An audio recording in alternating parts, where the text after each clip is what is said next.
Hey guys, I got a story to tell you guys, but I do like telling this story because, well, it's about how I found my wife again. Well, ever since the last season, I got married. Me and Mia got married in May of 2016. We had a small wedding at a church, and my both my parents and my stepdad was there. My dad was feeling a little bit sick, but he still had to have drinks with my Irish friend Liam. And yeah, the band at the wedding was played by some of my old friends from high school. And yeah, it was fun. And for our honeymoon, we went to the beaches in Nag's Head to see Jake and Dylan. And yeah, I officially became their new uncle. Although I was already uncle to Scott's kids, but this time I was a little bit more official, you know. And they knew me pretty well by then.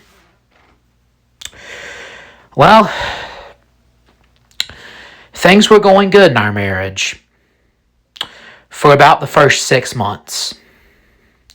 In November of 2016, I was driving her home, and she was kind of emotional about it, and she said, "Ethan, pretty soon I'm going to have to be gone for a while." And I said, "What? For what for?" And she said, "I have a mission for stars. I'm going to have to be sailing on a ship out in the ocean for a couple weeks." A couple weeks? But what for? But she wasn't allowed to tell me. I knew I couldn't poke and prod into stars because they're a classified Ethelonian government organization. So I wasn't allowed to know. That Christmas, we were there for each other, and in January of 2017, she left to go on that ship, and when I dropped her off at the dock, I had an awful feeling in my stomach that it would be the last time I see her. But I didn't want to believe it. And it was going good for a little while. She actually sent me a video when she was sailing off the coast of Florida, and she was en route to Louisiana where she was sailing. And I kept it for a long time. And sadly, that was the last I ever heard of her. I got the call a couple days later that the ship she was on was in a bad storm, and the ship ran aground, and she still hadn't been found. I was shocked. And then I went into straight up denial. No, Mia has to be alive. Do not stop looking until you have found her body. And Chris, the head of stars, personally called me and said, I'm sorry, buddy. We'll do all we can, okay? Because we don't want to lose her either." And I kept hope all the way through February, and I had to spend Valentine's Day all alone. And by March, I just said, okay, I'm not doing this. I'm going to search for her myself. After all, I am still an investigative journalist. And so I told my guys on YouTube, guys, if you live near the Louisiana coast, please help me. Did you see anything suspicious or a big ship? Did you see a big ship called the SS Annabelle? Come on, please. And sure enough, a group of YouTubers reached out to me a couple days later in March. And they called themselves the Swamp Gators. Okay, strange name. And apparently they were a southern rock gospel country grunge band. Okay, and they also did ghost videos, which besides Fredbear's, ghost videos aren't really my thing, but okay. And they said, well, we know the area where the ship crashed, and we can help you. We can help you look because we know like where she could have went in the swamp. And we know the swamp like the back of our hands. We've lived in Louisiana our whole lives. And the guys' names were Pete, Andre, and Clancy. Okay. And I got to know them a little bit personally as we exchanged emails. And then in late March, I decided, all right, okay, I am flying down to Louisiana to meet you. And they said, all right, okay, what we need you to do, Ethan, is we need you to meet us in Dulvey, Louisiana. Okay? Okay. And so I flew into New Orleans International Airport, and I must say, they got a nice airport, and that is a beautiful city, New Orleans. But I didn't have much time for drinking and dancing and Mardi Gras voodooing or anything like that. I had to get down to the bayou to save my wife. And so I rented me a nice white car, and I regrettably put on some brown pants and a white button-up shirt because I guess I wanted to look good to find Mia. And I drove down to the swamp.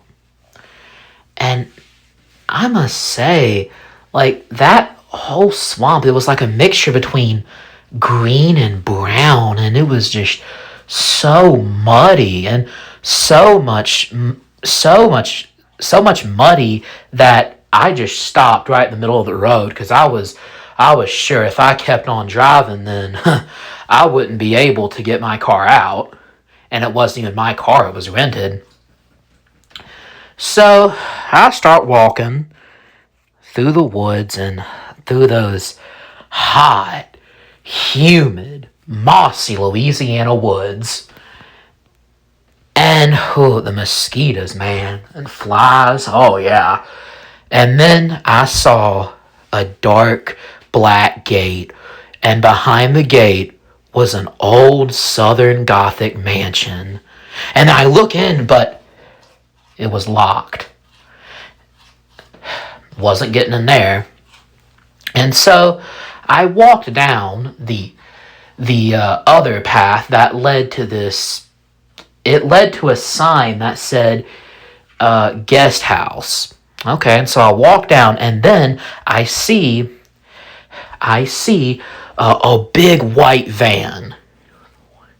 And it was the white van that the Swamp Gators told me they would be in. And so I look in, and they weren't in there. But in the back, there was a computer, probably used for editing.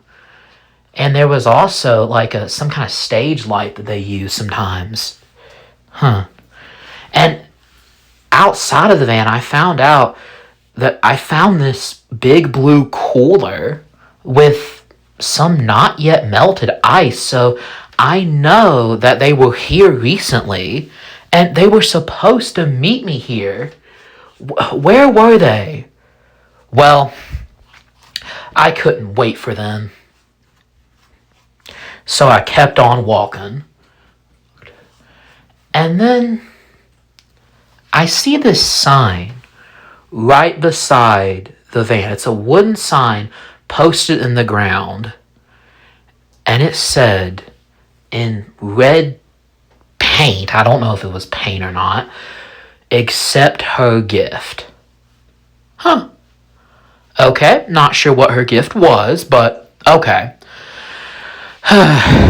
So I keep walking, and in in this muddy woods, I start seeing these like strange Blair Witch type wooden symbols up above. I didn't know why they were there or what they meant, but even though it was the middle of the day and it was still pretty humid, I just felt these chills inside me. And then I continue walking and I see a gray wooden 2-story house. And I don't know, the whole house just looked real dark. And then I noticed there was a fire pit, like right in front of the house next to a porch swing, but the porch swing was not on the porch, which I thought that was kind of weird. But I looked down and I noticed in the fire pit, I saw something gleaming. And then I grabbed it and I looked at it and I noticed it was a star. And it was like a badge, like the FBI has. And I read the name on the badge and it said Mia Upshur. Yeah, she'd gotten it changed to Upshur right before she left. Yeah, I knew I was in the right place now. And so I step on that porch and I opened the front door and I stepped in to that dark house. And I took out my phone and I realized there was no signal out here, but I could still use the flashlight on my phone.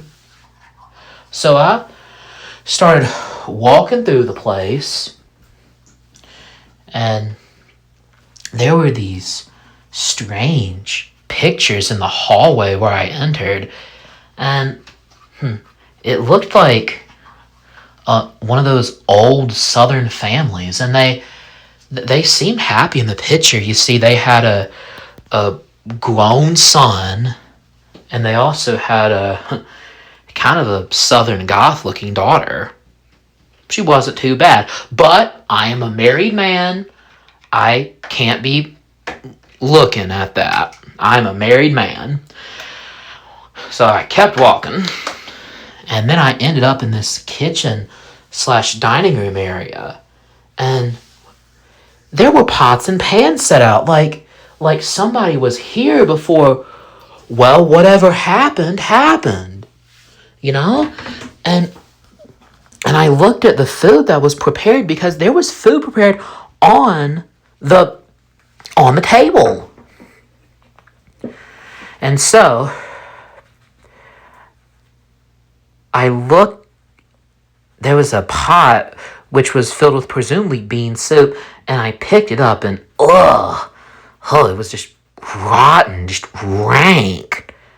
And so I continued to walk through this house. And then I walked upstairs, and then I noticed that there was a little stairwell, one of those small wooden stairwells to the attic. And I noticed that there was just one little room upstairs, and I noticed there was also a tape that said Swamp Gators. Like, it was like a VHS tape, which, okay, I didn't realize people still use those, but okay. And so I stick it in there, thinking, alright, what do I got to lose? Well, I went downstairs, and I noticed that they had this little living room area. They had a fire pit, and what seemed to me like a big family portrait over the fireplace. And the father in the picture just looked so done with life. He just wanted to give up. And I noticed they had a piano in that room too. And so I went to go down and play it, and then bang! The piano closed right on me. Okay, I guess I'm not playing any Moonlight Sonata tonight. And then I turn on the old television they had in there, and I put in the tape. And it looked like the camera was filming something dark. I guess I expected The Godfather, but no, it was filming something dark. And then a face appeared. And he said, and I recognized it. It was the guy from Sewer Gators. It was Pete. And he had his buddy with him, Alex. And their friend. And their friend John was holding the camera. Yeah, John Clancy was his name. And the guy who helped the show was named Andre Alexander, but people either called him Andre or Alex.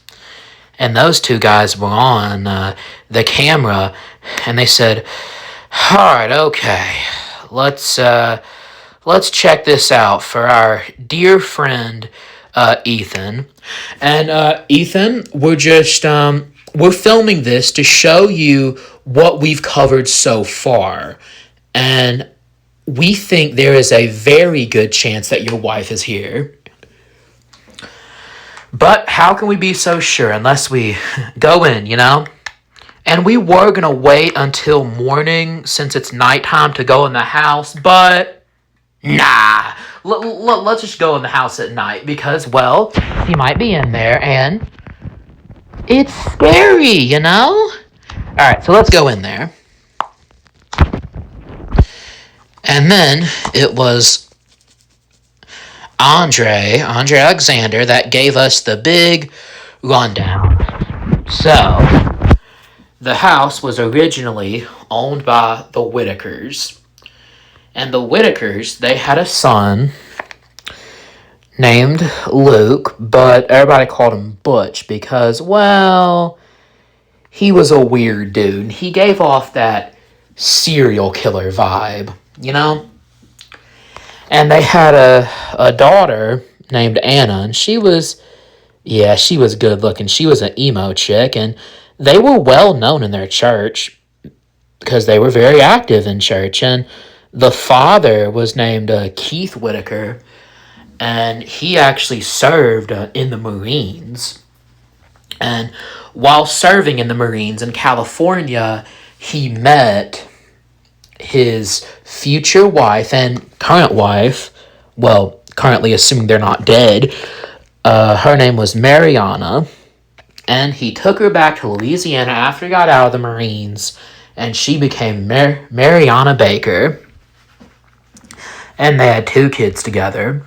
And again, Keith was a very hard-working man, but suddenly they just stopped. Like, they stopped going to church, they stopped going out of their house, and they thought it was, we just all thought it was weird. Like, and they stopped going out of their house in late January, and they haven't come out of their house in almost 2 months, and lots of people are worried about them. But maybe they're just being paranoid. And then Pete came in and said, or they're a bunch of fucking stupid hillbillies. Pete, buddy. Alright. So, they start looking at the house. And while John, while John is filming Pete looking at this strange picture. You see, it was a strange painting of a city street in Bourbon, but it was all dark and gray and distorted. And he was like, "Yo, this is a cool painting." I mean, I tell you what, this hillbilly Keith guy, he had some good taste in art. What do you think, Alex? Alex? Andre Alexander, where are you? And suddenly, nobody could find where Andre was. Okay, and so they start combing the hallway, and then they heard something coming from the living room, and then they noticed something shiny in the living room fireplace, and they just pulled this knob that was in the back of the fireplace, and then a secret door opened in the wall beside the fireplace. And then John filmed Pete getting in there, and then they were in this crawl space between the walls, and then there was a ladder that led down to the basement, which that's weird because basements aren't really that popular in the South because, well, rains and floods and, well, mud. And that's what was down there when they revealed it, but it was a very, very dark basement. And so they had to turn the flashlight of the camera on, and then they see the old familiar image of Andre Alex's shirt. And so John goes over to Andre and calls out, and then John puts his hand on Andre's shoulder, and Andre falls back right onto John, revealing he has mangled, bloody teeth and a flat nose and a horrible bloody bruise on his head. And then, while Andre's face gently bleeds,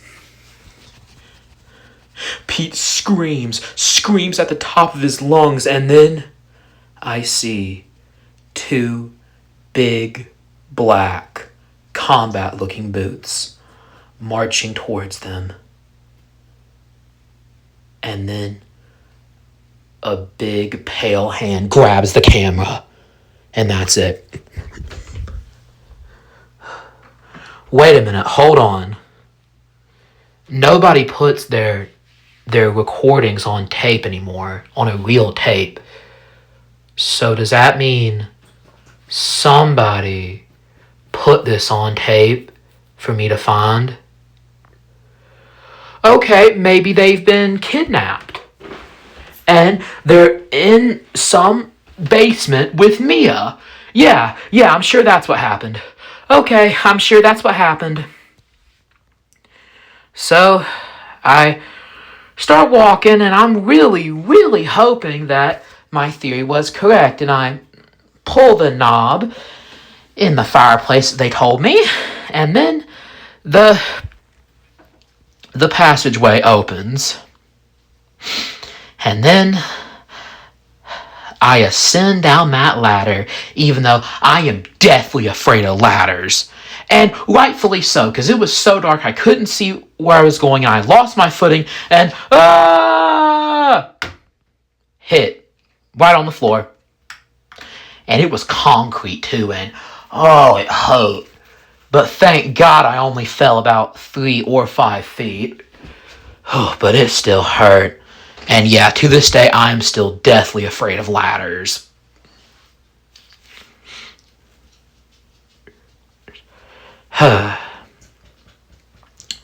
But I continued my journey because, well, I had to find my wife. And then, so I continue, and I see the room where they found Andre's body, but there was a big blood stain on the wall, but Andre wasn't there anymore. And then I turn, and then there's this other dark, creepy underground hallway in there in the basement, and then there's a wooden door with a child's drawing on it. So I open it, and then I turn, and it looks like I'm in some kind of tool closet. And there's 2 things that I notice on this tool desk. The first is a big pair of bolt cutters, Okay, I took that. That could be useful. And then I notice a list that was recently written, and it said, quote, Andre turned, turned, Andre's dead, John, dead, Pete, turned into what? And then it said, Hobo Joe, turned, Tamara, turned into what? I didn't want to find out. So I took the bolt cutters and then I looked. And it looked like they had her in this cage, this big black cage, like big enough for a human. And then I looked, and then there was Mia. She was in her blue Stars uniform pants, and she had that black strap across her body, and she was still wearing her Stars beret. Oh, thank God I found her. And so I took my key, well, not the key, well, this makeshift key that I made out of bolt cutters, you see, because the cage was locked, but I was able to chop through the wires of the cage with the bolt cutters. And so I cut me out a big hole for us to get through. And then I come in there into the cage she was in, and I shake her, and I said, Mia. And she looks up at me and says, Ethan, what are you doing here? And I said, what? Rescuing you. And she said, okay, did anyone see you? Okay, we need to get out of here. Let's go. And so she walks out of the cage and then takes me on another hallway, and then she takes me in this makeshift morgue / meat room, because you see there was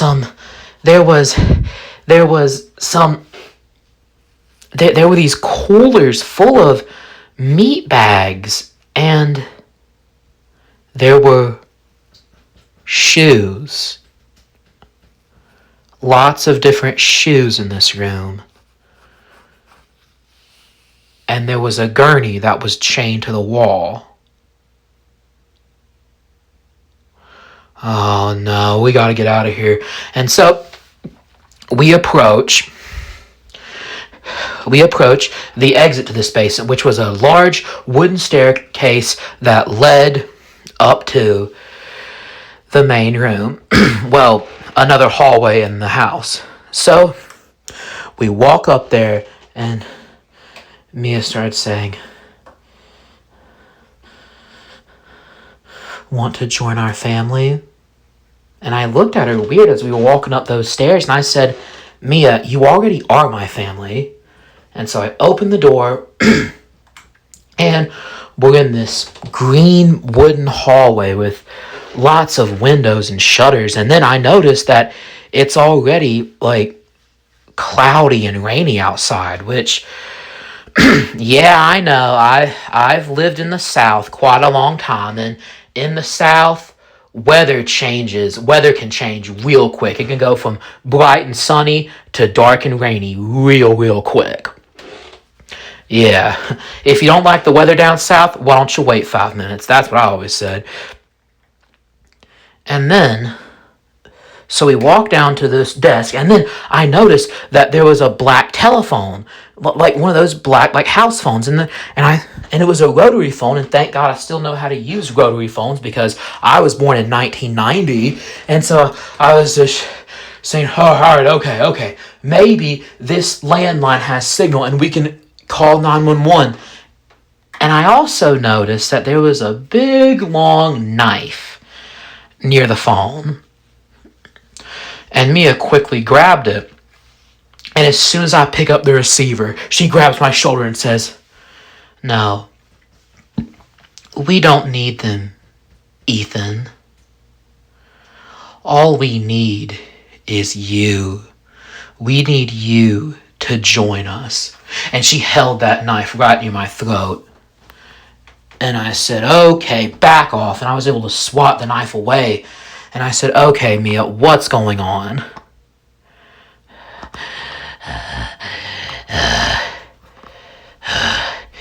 "You need to leave."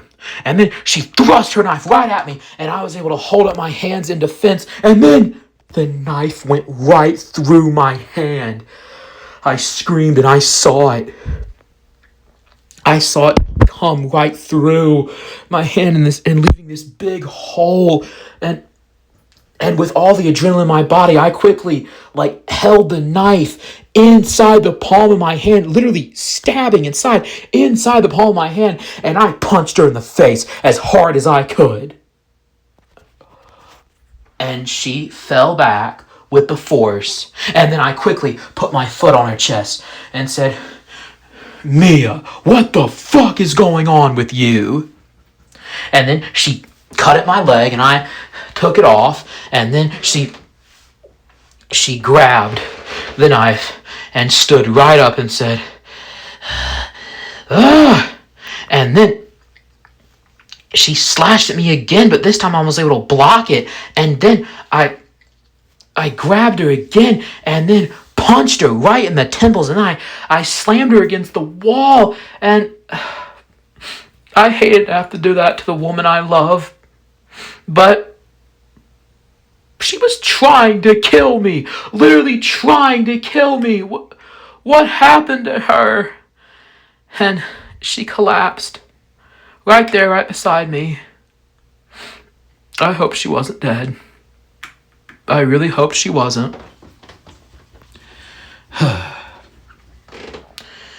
And then I hear the old familiar sound I learned at Fredbear's, and I heard the phone ring.